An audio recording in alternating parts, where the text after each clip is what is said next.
அந்த குழந்தைகளுடைய பெயர் வந்து அருள்மொழி என்று சொன்னால், அருள்மொழியான அவங்க பெற்றோர் சொல்லுவாங்க, உங்கள் பேர் தான்மா வச்சோம் அப்படின்னு. ஏன் பேர் வச்சிங்களா? ஆமாம், அப்போ இவங்க வயிற்றில் இருக்கும்போது நீங்கள் இந்த ஊருக்கு வந்தீங்க, அந்த கூட்டத்தில் பேசுனீங்க, அந்த கூட்டம் பேசிட்டு நான் வியப்போடு போய் சொன்னேன், இப்படி ஒருத்தர் பேசினாங்க, அதனால் நமக்கு பெண் குழந்தை பிறந்தா அருள்மொழின்னு பேர் வைக்கணும். இந்த ஹெச் ராஜா அவர்களோடு ஒரு விவாதம் இருக்கும். அந்த விவாதத்தில் என்னுடைய குரலும் என்னுடைய உடல் மொழியும் திடீர்னு வேற மாதிரி ஆயிருக்கும்.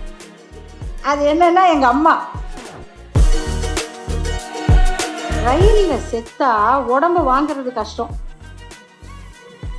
இப்படி ஒரு விடையை யாராவது எவ்வளவோ படித்த ரயில்வே ஆபீசர் கூட நினைச்சிருக்க மாட்டார்.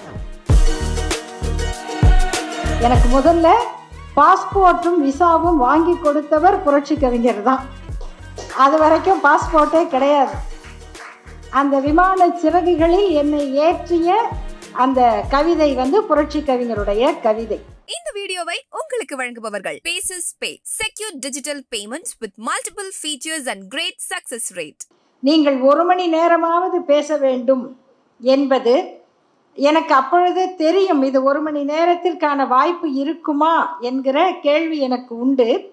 ஆயினும் அவர்கள் சொல்ல விரும்பிய செய்தி என்னவென்றால், உங்கள் வாழ்க்கையின் மூலமாக நீங்கள் எதை பதிவு செய்ய விரும்புகிறீர்கள், தெரிந்து கொள்ள வேண்டிய செய்திகளை உங்களினும் இளையவர்களுக்கு நீங்கள் என்ன சொல்ல வேண்டுமோ அதை பதிவு செய்யுங்கள் என்று கேட்டார்கள்.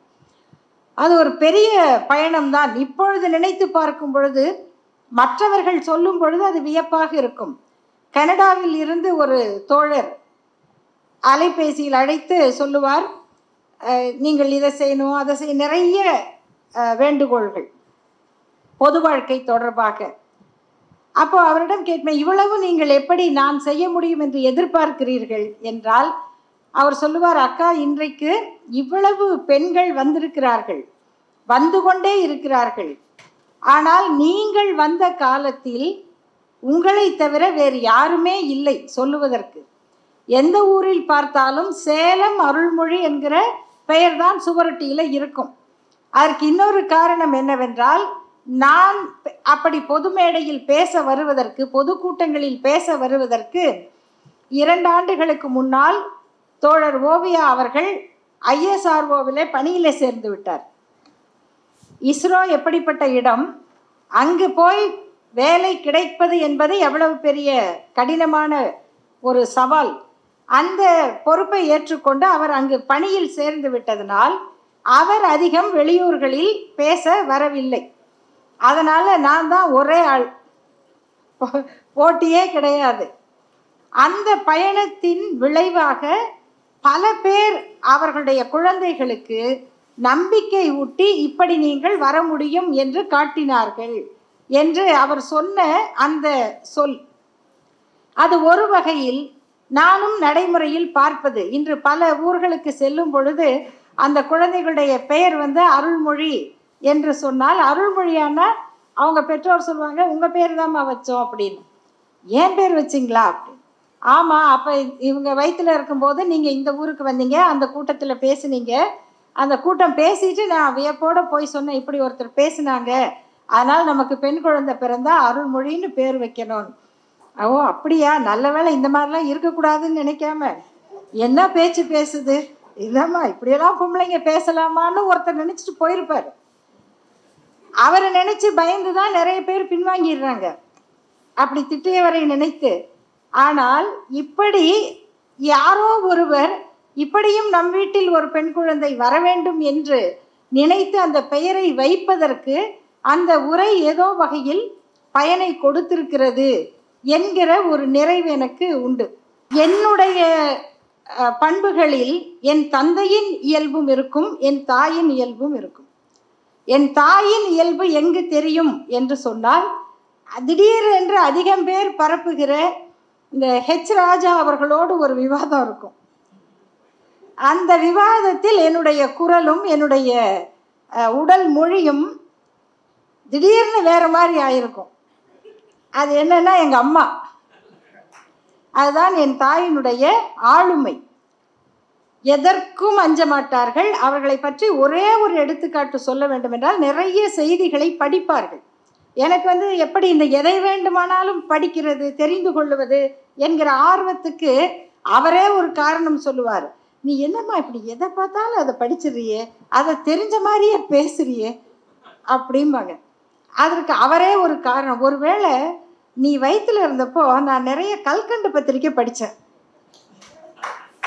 ஏன்னா கல்கண்டு தான் அப்போ எளிய குடும்பங்களின் ரீடர்ஸ் டைஜஸ்ட். அதனால் நீ இதெல்லாம் படிக்கிறியோ என்று எல்லாவற்றையும் அதை ஒரு அறிவியலோடு இணைத்து சிந்திக்கக்கூடியவர்.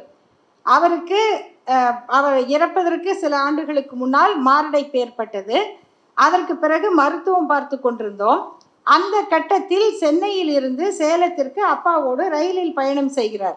ரயிலில் பயணம் செய்யும் பொழுது அவருக்கு கழிவறைக்கு செல்ல வேண்டும்.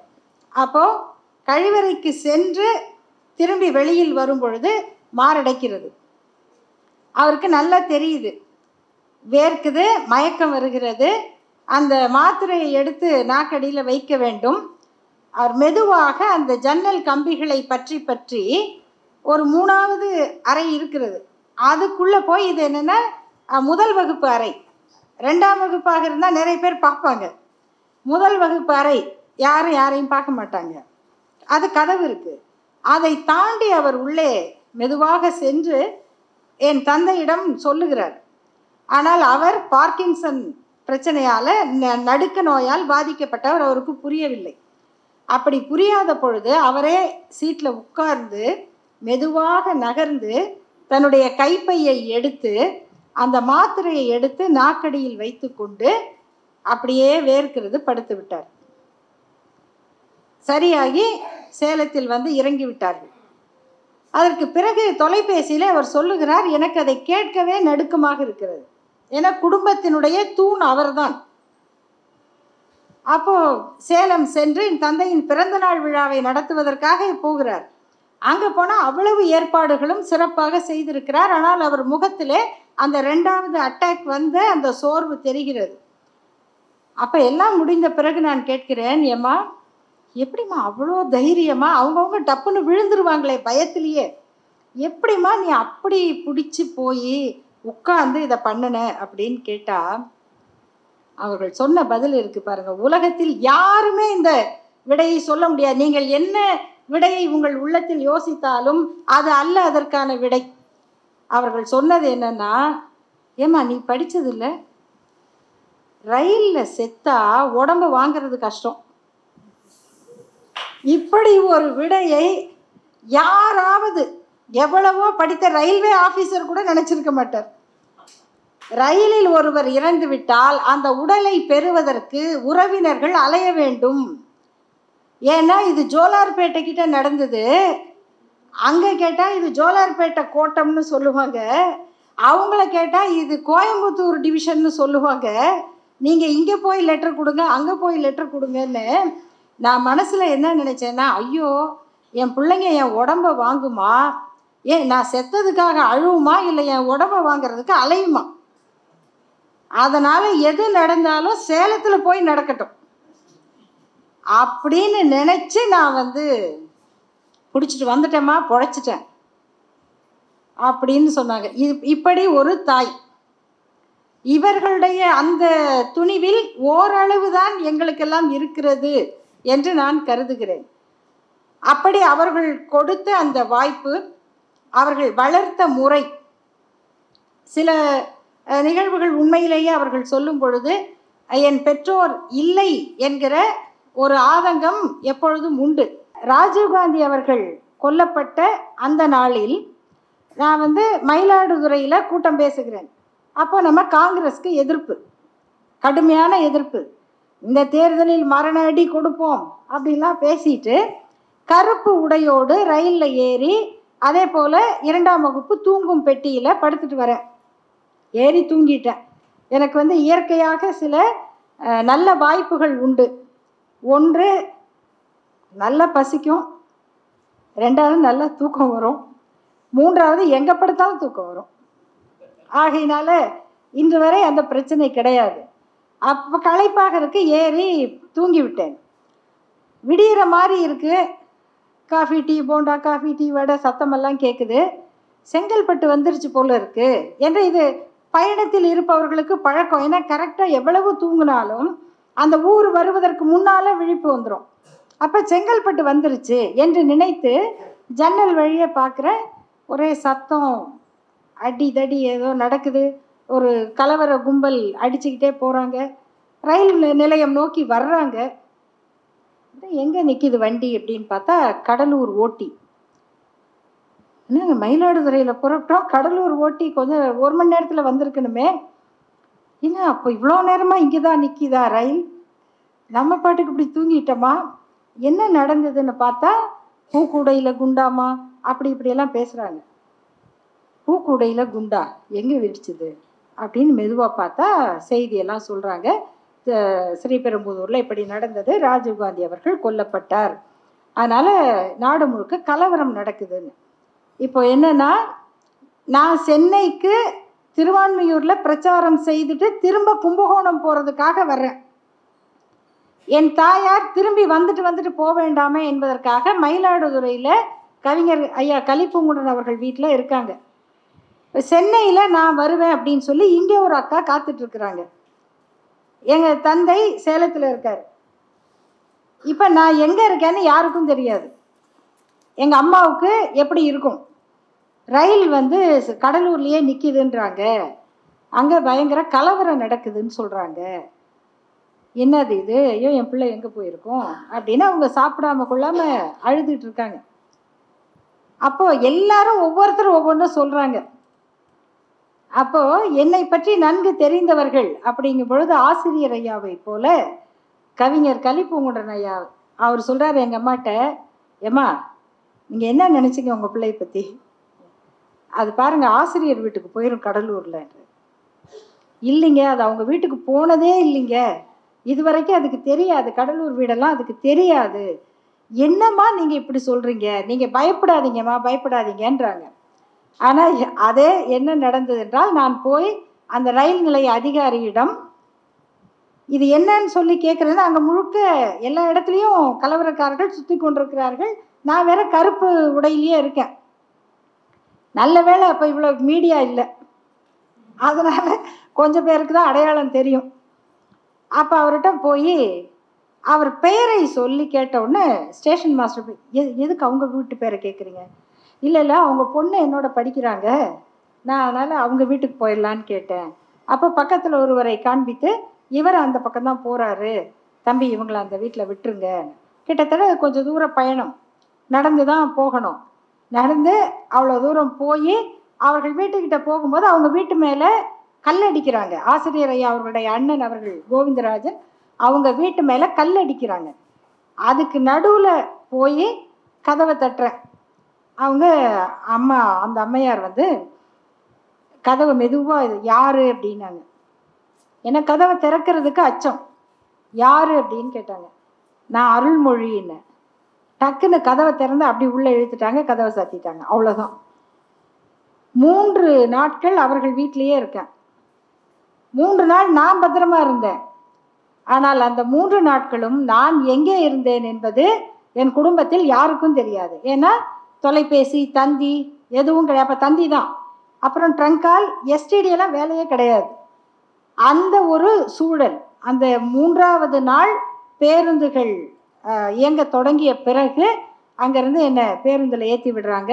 அப்புறம் சென்னைக்கு வந்து சேர்ந்துட்டேன். இந்த 3வது நாள் நான் பேருந்தில் ஏறிய பிறகுதான் என் தாயாருக்கும் உறுதியாக தெரியும், தந்தையாருக்கும் செய்தி தெரியும்.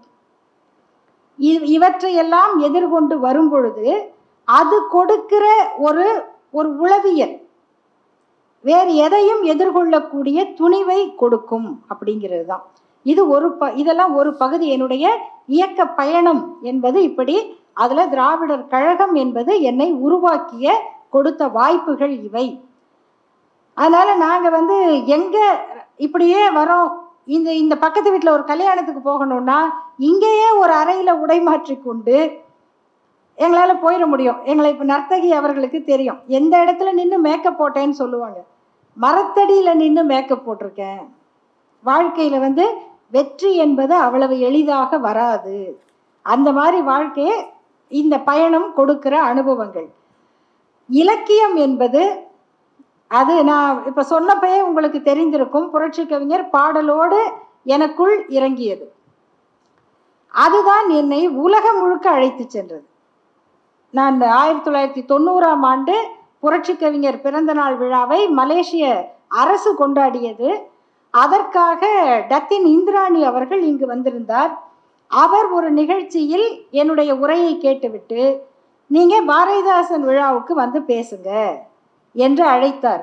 எனக்கு முதல்ல பாஸ்போர்ட்டும் விசாவும் வாங்கி கொடுத்தவர் புரட்சி கவிஞர் தான். அது வரைக்கும் பாஸ்போர்ட்டே கிடையாது. அந்த விமான சிறகுகளில் என்னை ஏற்றிய அந்த கவிதை புரட்சி கவிஞருடைய கவிதை. அப்படி தொடங்கி அதற்கு பிறகு அவருடைய ஒவ்வொரு பாடலும் கட்டுரையும் நான் படிக்கும் பொழுதெல்லாம் பல நேரங்களில் என்னுடைய மகள் குயில்மொழி அவர் அம்மா நீ பேசாமல் கொஞ்ச நாளைக்கு இலக்கியம் மட்டும் பேசுமா அடிக்கடி சொல்லுவாங்க. அது மாதிரி பக்தி இலக்கியங்கள் இங்கே ஐயா கவிஞர் அமுத பாரதி அவர்கள் வந்திருக்கிறார்கள். அவர்கள் ஒரு முறை அவரும் சோம குருமூர்த்தி அவர்கள் நானும் 3 பேரும் ஈரோட்டில் CKK அறக்கட்டளை நடத்திய ஒரு நிகழ்ச்சியில் பேசிட்டு ரயிலில் வரோம். அப்படி வரும் பொழுது அவர்கள் இருவரும் பொதுவாக என் மீது அன்பு கொண்டவர்கள் அதிகம். அவங்க என்ன நினைப்பாங்கன்னா, அவங்களுக்கு திராவிடர் கழகத்தை பற்றியோ அல்லது பெரியாரிய கொள்கை பற்றியோ இது ஒரு கடுமையான பாதை என்கிற கருத்து உண்டு. அதில் இந்த பொண்ணு ஏன் இந்த வேலையை எடுத்துக்குது, அது நல்ல பொண்ணுங்க அப்படிலாம் சொல்லுவாங்க. நல்ல பொண்ணு தாங்க, அது நல்ல தத்துவம் தான், அது நல்ல இயக்கம், அதை நீங்கள் புரிஞ்சுக்கங்க என்று அவர்களிடம்லாம் சொல்லுவோம். ஆனால் ஐயா அவர்களும் கவிஞர் சோம குருமூர்த்தி அவர்களும் என்னிடம் இப்படியே பேசிக்கொண்டு வரும்பொழுது ஒரு வித்தியாசமான கேள்வியை கேட்டார்கள். நீங்கள் சொல்கிறதெல்லாம் பார்த்தா நீங்கள் ஒரு நல்ல பொண்ணு, அப்பா அம்மாவுடைய பேச்சை கேட்குற பொண்ணு, ஐயா ஞாபகம் இருக்குதுங்களா அப்படின்னு அப்போ அப்பா அம்மாவுடைய பேச்சை கேட்குற நல்ல பொண்ணு நீங்கள். எனக்கு என்னடா நல்ல பொண்ணுன்றாங்களே. ஒருவேளை உங்கள் அப்பா அம்மா நல்ல ஆத்திக கருத்துடையவர்களாக இருந்தால் நீங்கள் பகுத்தறிவு பிரச்சாரத்திற்கு பதிலாக பக்தி பிரச்சாரம் செய்கிறவர்களாக தானே இருந்திருப்பீங்க. எனக்கு அப்போ நான் என்னமோ சமாளித்து ஏதோ வாதம் பண்ணிட்டேன். ஆனால் அந்த கேள்வி எனக்குள் எழுந்து கொண்டே இருந்தது. ஏன்னா அந்த ஈடுபாடு என்னுடைய தந்தையார் பக்தி இலக்கியங்களை படிப்பதையோ பஜனை பாடுறதையோ கூட தடுக்க மாட்டார். அட விடு, அது பிள்ளைங்க விருப்பப்படுறது, அதனால் நீ அதெல்லாம் பெருசாக பேசாத என்று எங்கள் அம்மா எங்கள் தந்தையை விட கடுமையாக இருப்பார். எதுக்கு அதுக்கெல்லாம் போகிற அப்படிம்பாங்க. ஆனால் என் தந்தை அப்படி சொல்ல மாட்டார். அப்படி வந்த அந்த அனுபவத்தின் காரணமாக அப்போ ஐயா அவர்கள் சொன்ன அந்த கருத்து எனக்குள் பல கேள்விகளை எழுப்பி, அப்போ என்னுடைய சார்பு எந்த பக்கம் இருக்கு உண்மையா அதை நான் சிந்தித்த பிறகு நான் நினைத்தேன், அது சுவையானது, ஆனால் சமூகத்திற்கு பயன் தருவதல்ல. இது கொஞ்சம் கடினமான பாதை, ஆனால் இதுதான் இந்த இனத்தை முன்னேற்றி இருக்கிறது. என் தாத்தா பக்தர், என் தாத்தா சிறு தொண்டர் நாடகம் நடத்தியவர், என் தாத்தா தீ மிதிக்கிறவர். ஆனால் அந்த பக்தியினால் இந்த சமூகம் அடைந்த பயனை விட என் தந்தை ஒரு பெரியார் தொண்டராக இருந்து ஆற்றிய பணியால் இந்த சமூகம் பயன் பெற்றிருக்கிறது என்பதை பிற்காலத்தில் அன்னைக்கே புரியலிங்கய்யா, அப்புறமாக பழக்கத்திலும் பயிற்சியிலும் தெரிந்து கொண்டேன். அந்த அனுபவத்தின் மூலமாக என் தந்தை என்னை கம்பன் கழக பேச்சு போட்டிகளுக்கு அனுப்பினார். அதற்கு காரணம் என்னுடைய கல்லூரி முதல்வராக இருந்த திலகவதி என்கிற அம்மையார், காலேஜ் பிரின்சிபல், அவங்க தான் எனக்கு அந்த பேச்சு போட்டியினுடைய அழைப்பிதழை கொடுத்து நீ போய் பேசுன்னாங்க. அப்போ நான் சொல்கிறேன், மேடம் மிஸ், அவங்களாம் அப்போல்லாம் மேடம்லாம் கிடையாது, மிஸ், அங்கெல்லாம் நம்மளுக்கு பரிசு கொடுக்க மாட்டாங்க மிஸ் அப்படிங்கிறேன். ஏன் அப்படி சொல்கிற? இல்லை, அங்கேயே பேசுகிறவங்க நிறைய இருக்காங்க, அவங்களையே பார்த்துக்கிட்டு இருக்காங்க, அவங்களுக்கு தான் பரிசு கொடுப்பாங்க அப்படின்னு சொல்கிறாங்க. நான் சொல்கிறேன். அப்போ அவங்க சொல்கிறாங்க, அங்கே தானே நீ போய் உன் திறமையை காட்டணும், அதனால் நீ போய் பேசு. இந்த நிகழ்வு வந்து ரொம்ப முக்கியமானது. என்னென்னா, அந்த கம்பன் கழகத்துக்கான அழைப்பிதழ் வந்து ஒரு பெரிய அழைப்பாக இருக்கும் பேச்சு போட்டிக்கு. ஐயா அரங்கராமலிங்கம் அவர்களுக்கு அது நல்லா தெரியும். அந்த நடுவில் வந்து பேச்சு போட்டி தலைப்புகள் இருக்கும். 5 பேச்சு போட்டி: சிலப்பதிகாரம், திருக்குறள், கம்பராமாயணம், சீவக சிந்தாமணி, சீரா புராணம், 5ம் இருக்கும். இந்த 5 போட்டிக்கான தலைப்பு நீங்களாம் போட்டிக்கு வந்திருப்பீங்கன்னு நினைக்கிறேன். ஆனால் என்னை விட சின்னவங்க, அதனால் ஏன் கூட வரல போட்டிக்கு. 5 தலைப்பும் 3 தலைப்பு கொடுப்பாங்க. அந்த 3 தலைப்புகளில் போட்டி நடப்பதற்கு அரை மணி நேரம் முன்னால் ஒரு தலைப்பை எழுதி போடுவாங்க. அந்த தலைப்பில் தான் பேச்சு போட்டி நடக்கும். யார் முன்ன பேசுறது பின்ன பேசுறதுன்னு இல்லை, பெயர்களை போட்டு குலுக்கி போடுவாங்க. அவர்கள் எடுக்கிற அந்த குலுக்கல் முறைப்படி தான் பேசணும். இந்த விதிகள் தலைப்பெல்லாம் போட்டுட்டு அதுக்கு 2 பக்கம் கரை கட்டி சென்ற ஆண்டு சிலப்பதிகாரத்தில் பரிசு வாங்கியவர்கள் 1, 2, 3 இப்படி 5 போட்டிக்கும் இருக்கும். அதை பார்க்கும் பொழுது 5லும் நான் பார்த்த 4 பார்த்த பெயர் வந்து சுதா சேஷையன்.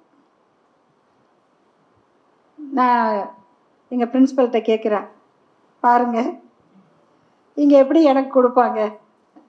அப்போ அவங்க சொன்னாங்க, நீ ஏன் அதை பற்றியெல்லாம் யோசிக்கிற, நீ போய் நல்லா பேசு, உனக்கு கிடைக்கும் அப்படி.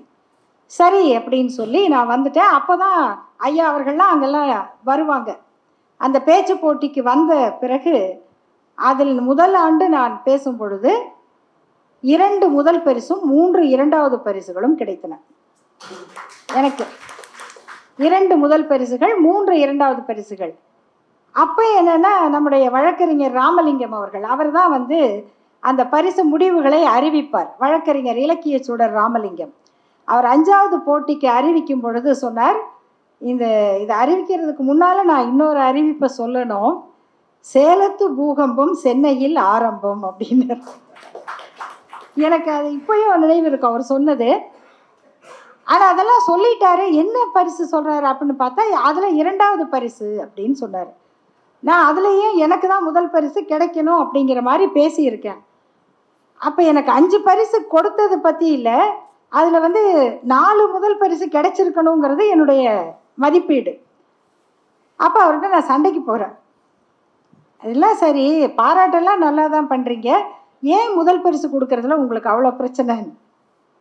பிறகு அவர் சொன்னார், இல்லை, இந்த முதல் பரிசு வாங்கியவர்களை எல்லாம் கம்பன் கழகத்தினுடைய விவாத மேடையில் பேச வைப்பார்கள். 5 பரிசு உங்களுக்கே கொடுத்துட்டாக்க நிறைய பேர் வரணும்ல, அதனால் அப்படி கொடுப்பாங்க என்று சொன்னார். அதில் சிலவற்றில் என்னை விட சிறப்பாக பேசியவர்களும் இருந்தார்கள், நம்ம சும்மா அப்படி சொல்லிக்க கூடாது. அப்போ அதனாலும் கொடுத்தார்கள். சரி, பரவாயில்ல. அந்த விவாத மேடை நிகழ்ச்சியில் 3 ஆண்டுகள் கம்பன் கழகத்தில் நான் பங்கு பெற்ற போது இப்பொழுதும் நம்முடைய தோழர்களில் பலருக்கு அதை பற்றி விமர்சனம் உண்டு. நம்ம எதுக்கு போய் கம்பன் கழக மேடையில் பேசணும் என்று கேட்பவர்கள் உண்டு. ஆனால் என்னுடைய அனுபவத்தில் கம்பன் கழகத்திலும் திராவிட சிந்தனை உடையவர்கள் ஏராளம் பேர் இருக்கிறார்கள் என்பதை நான் அங்கு பேசும்போது தெரிந்து கொண்டேன். அங்கே வந்து ராமனை புகழ்வதை விட ராவணனை பற்றி பேசும் பொழுது கைத்தட்டல் அதிகமாக இருக்கும். நேரடியான விவாதங்கள். நான் வழக்கறிஞர் ஆவதற்கு முன்னாலேயே ஒரு வழக்கு நடத்துவதை போல அங்கே மேடையில் பேச வேண்டியிருக்கும். ஒரு அரங்கத்திற்கு ஐயா ஔவை நடராஜன் அவர்கள் நடுவர். போட்டியாளர்களாக பங்கேற்கிறவர்கள் ஒருவரை ஒருவர் கேள்வி கேட்கலாம். இது முறை. இப்போ நம்ம எல்லாரும் என்ன நினைப்போம், இப்போ நான் பேசுகிறேன், நீங்கள் யார் வேணால் கேட்கலாம் அப்படின்னா நம்ம அந்த கேள்வியை எழுதி வைத்து கொண்டு கேட்க மாட்டோம். ஆனால் அங்கு வருகிறவர்கள் புதியவர்கள் என்பதனால முதல் நாளே எல்லாரையும் அழைத்து நீங்கள் என்ன தலைப்பில் பேசுகிறீங்க, நீங்கள் என்ன தலைப்பில் பேசுகிறீங்க என்று கேட்டு அதற்கு ஒரு ஒருங்கிணைப்பாளர் இருப்பார். அன்று எங்களை ஒருங்கிணைத்தவர் நீதிபதி ராமசுப்ரமணியம் அவர்கள். அவங்களாம் எங்களுக்கு மூத்தவங்க. அங்கே அப்படி கேட்கும் பொழுது இப்போ இவங்க இந்த தலைப்பில் பேச போகிறாங்க, இவங்களை யார் கேள்வி கேட்குறீங்க என்று கேட்கிறார்கள். அவங்க 2 பேர் சொல்கிறாங்க, நாங்கள் கேட்குறோம், நீங்கள் என்ன கேட்க போகிறீங்க. அவங்க அந்த கேள்வியவும் சொல்கிறாங்க. அப்போ நீங்கள் இதுக்கு பதில் தயாரிச்சுட்டு வந்துடுங்க அப்படின்னு ஒழுங்குபடுத்துகிறாங்க. எனக்கு மட்டும் அது புதியதாக இருக்குது. அப்போ நான் அப்படியே பார்த்துட்டே இருக்கேன். கடைசியாக கேட்டார், நீங்கள் என்ன தலைப்பில் பேச போகிறீங்க? கம்பன் காவியம் காலத்தை வென்று நிற்பது எதனால் அப்படின்னு தலைப்பு. ஒவ்வொருவர் ஒவ்வொரு காரணத்தை சொல்லுகிறார்கள். அப்போ என்னை கேட்கும் பொழுது நான் சொன்னேன், நான் இன்னும் முடிவு பண்ணலையே. இன்னும் நாளைக்கு பேச போகிறீங்க, இன்னும் நீங்கள் முடிவு பண்ணலையா? நான் சொன்னேன், ஆமாம், இவங்கெல்லாம் என்ன சொல்கிறாங்கன்னு பார்த்துட்டு அது தவிர மற்றதை சொல்லணும்னு நான் இருக்கேன். சரி, இப்போ என்ன சொல்ல போகிறீங்க? இப்போ சொல்லிட்டாங்க எல்லாரும், இப்போ என்ன சொல்ல போகிறீங்க என்று கேட்டார். நான் சொன்னேன், தமிழின் சிறப்பால்னு பேச போகிறேன். கம்பன் காவியம் காலத்தை வென்று நிற்பது தமிழின் சிறப்பால் அப்படின்னு சொல்லிட்டேன். அப்போது இவங்களை யார் கேட்குறீங்க அப்படின்னு 2 போட்டியாளர்கள் சொல்கிறாங்க. அவங்க என்ன பேச போகிறாங்கன்னு தெரிஞ்சால் தானே அங்கே கேட்க முடியும். நான் சொன்னேன், நீங்கள் ஒன்றும் எனக்கு முன்னாடி சொல்ல வேண்டாம், நாளைக்கு நேரடியாக நீங்கள் கேளுங்க. அப்படியாக நேரடியாக கேள்வி வாலி வதம் பற்றி நான் பேசிக்கொண்டிருக்கிறேன். அப்படி பேச பேச ராமன் செய்தது குற்றம் என்று பேசுகிறேன்.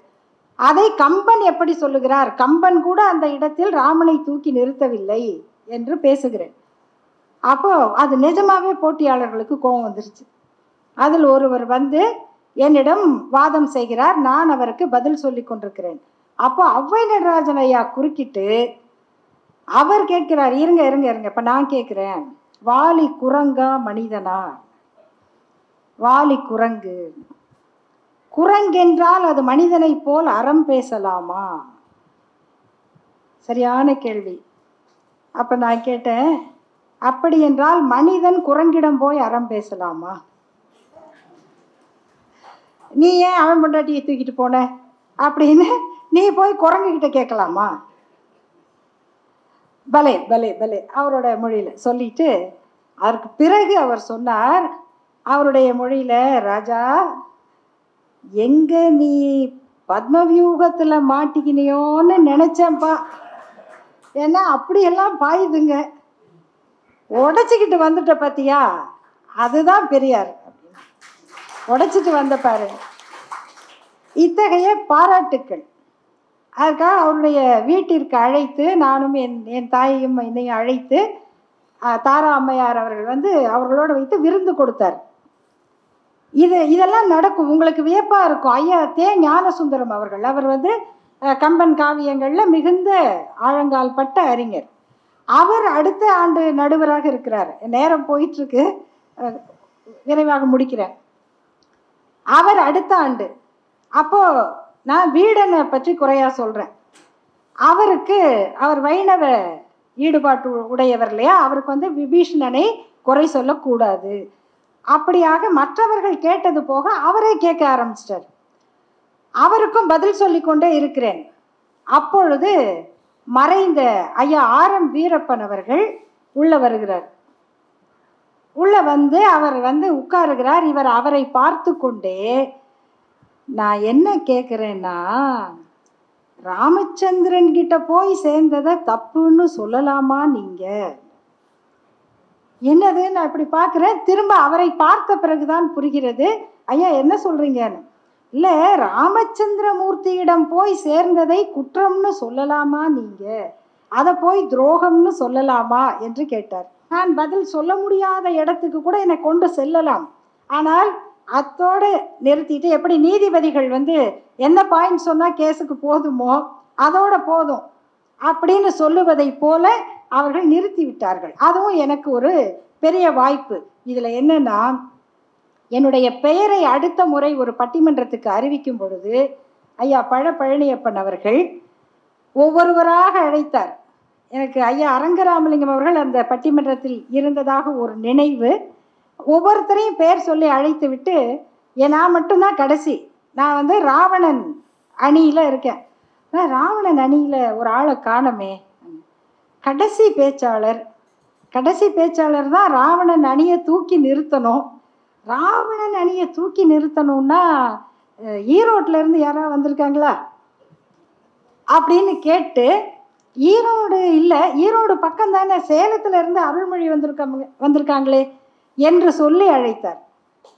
எனக்கு அது எவ்வளவு வியப்பை கொடுத்ததென்றால், நாம் வந்து அந்த இடத்திலிருந்து விலகி தான் இருக்கிறோம் கொள்கை ரீதியாக. ஆனால் அங்கு உள்ளவர்களும் அந்த உணர்வை மதித்து அதற்கு வரவேற்பு கொடுக்கிறவர்கள், பார்வையாளர்கள் ஏராளம் இருந்தார்கள். இதை நான் அந்த இலக்கிய பயணத்தின் மூலம் அறிந்து கொண்டேன். இவற்றை தெரிந்து கொண்டதனால்தான் என்னுடைய வாதங்களும் விவாதங்களும் உரைகளும் அவர்களை காயப்படுத்துவது அல்ல என் நோக்கம், அவர்களை சிந்திக்க வைப்பதுதான். அவர்கள் முரண்படலாம், ஏற்றுக்கொள்ளாமலும் இருக்கலாம், ஆனால் நான் அவர்களை காயப்படுத்த வேண்டாம் என்கிற ஒரு பக்குவத்தை இன்னும் முழுமையாக அடைந்தேனா என்று தெரியாது, அவற்றையும் கொடுத்தது. இது இவை அனைத்தும் என்னுடைய பயணங்கள் என்று சொன்னால், எந்த ஒரு பயணத்துக்கும் சரியான பாதை வேண்டும், சரியான வாகனம் வேண்டும். அப்படியான ஒரு பாதையை எனக்கு அமைத்து கொடுத்தது தந்தை பெரியாருடைய கொள்கை, பெரியாருடைய இயக்கம். அதற்கு எனக்கு துணையாக அமைந்தது உண்மையிலேயே என்னுடைய குடும்பம். தோழர் ஓவியா அவர்கள் சொன்னதை போல, இங்கே பேசிய என் அண்ணன் அக்கா இவர்களை பார்த்து உங்களுக்கு தெரிந்திருக்கும், இந்த வீட்டில் எல்லாரும் பேசுவாங்க போல இருக்கே அப்படின்னு.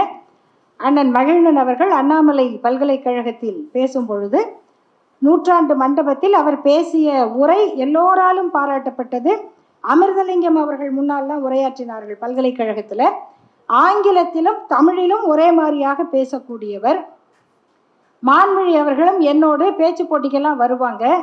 என்னென்னா 2 பேர் சேர்ந்து 7வது 8வது அப்படி போகும் பொழுது எனக்கு முதல் பரிசும் அவருக்கு 2வது பரிசும் கொடுத்து விடுவார்கள். எல்லாரும் என்னடி உன் தங்கச்சி பரிசு வாங்கிட்டா, ஃபர்ஸ்ட் ப்ரைஸ் அப்படிம்பாங்க. ஆனால் இதையெல்லாம் ஏற்றுக்கொள்வதோடு எல்லோரும் பேச வாய்ப்பில்லை, எல்லோரும் வெளியில் வர முடியாது எனும் பொழுது அவர்களுடைய ஆற்றலை திறமையை குறுக்கி கொண்டு நான் வளருவதற்கான அடித்தளத்தை அவர்கள் அமைத்து கொடுத்து, என் குடும்பம் மொத்தமும், இந்த நிகழ்ச்சியில் இல்லாத என்னுடைய அக்கா தேன்மொழி அவர்கள், அண்ணன் இளவழகன், அத்தனை பேரும் அத்தகைய ஒரு துணையை எனக்கு அளித்தவர்கள். அதன் மிக பெரும் துணையாக என்னுடைய மகள் குயில்மொழி. பல நேரங்களில் நான் வீட்டில் இருக்க முடியாது, மிக முக்கியமான கட்டங்களில் நான் மட்டுமே சமாளிக்க வேண்டிய சூழல் இருக்கும். பெற்றோர் ஆசிரியர் சங்க கூட்டத்தில் இருந்து எல்லாவற்றையும் பார்க்க வேண்டி இருக்கும்.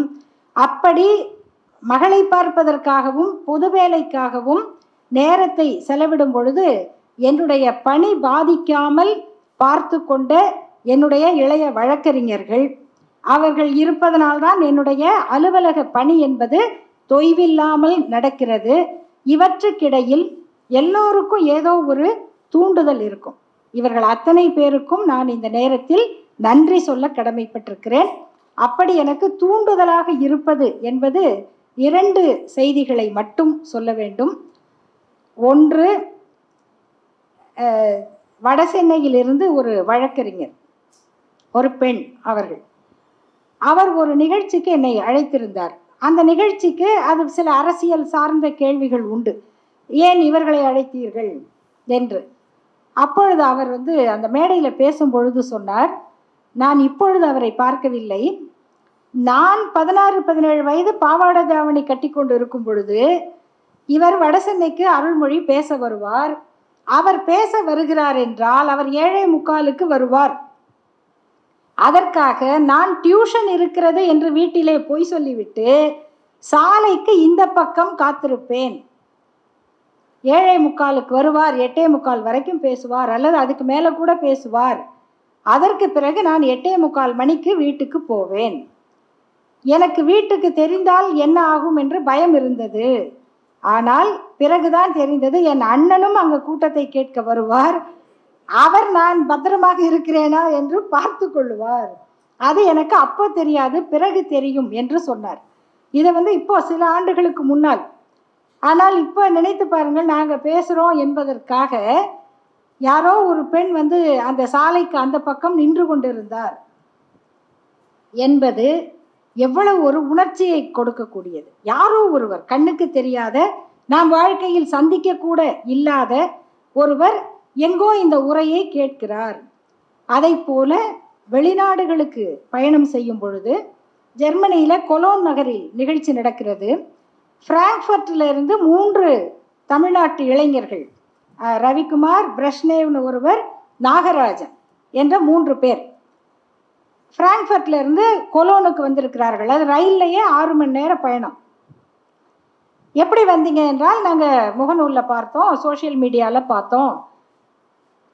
எதுக்கு, எப்படின்னா அருள்மொழி அம்மா வந்திருக்காங்க அதுக்காக வந்தோம் அப்படின்னு. அதே போல் குவைத்திலேயோ மற்ற இடங்களில் நிகழ்ச்சி நடக்கும் பொழுது அங்கு உள்ள தமிழர்கள், அக்கா நாங்கள் டிவி போட்டு விவாதம்னு வந்தால் நீங்கள் வரீங்களான்னு பார்ப்போம். ஏன் பார்ப்பீங்க? இல்லை, நீங்கள் வரீங்கன்னா எங்களுக்கு நம்பிக்கையாக இருக்கும்.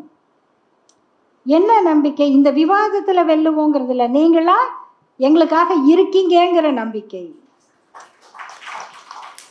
அப்போது குடும்பங்களை விட்டு விட்டு அப்படி வெளிநாடுகளில் வாழுகிற அந்த உழைக்கும் தமிழர்களுக்கு அவர்கள் சார்ந்த சமூக மத இன பிரச்சனை காரணமாக நம் குடும்பங்கள் பாதுகாப்பாக இருக்குமா என்ற ஒரு சூழல் உருவாகும் பொழுது இவர்கள் நமக்கு பாதுகாப்பாக இருப்பார்கள் என்ற நம்பிக்கையை நம்முடைய இருப்போ பேச்சோ உருவாக்கும் என்று சொன்னால் அதைவிட பெரிய மன நிறைவு இந்த பணிக்கு வேற என்ன இருக்க முடியும்? அப்படியான ஒரு பயணத்தின் ஒரு பகுதியை உங்களோடு பகிர்ந்து கொண்டது மிகப்பெரிய மகிழ்ச்சியும் நன்றியும் நான் உங்களுக்கு தெரிவிக்கிறேன்.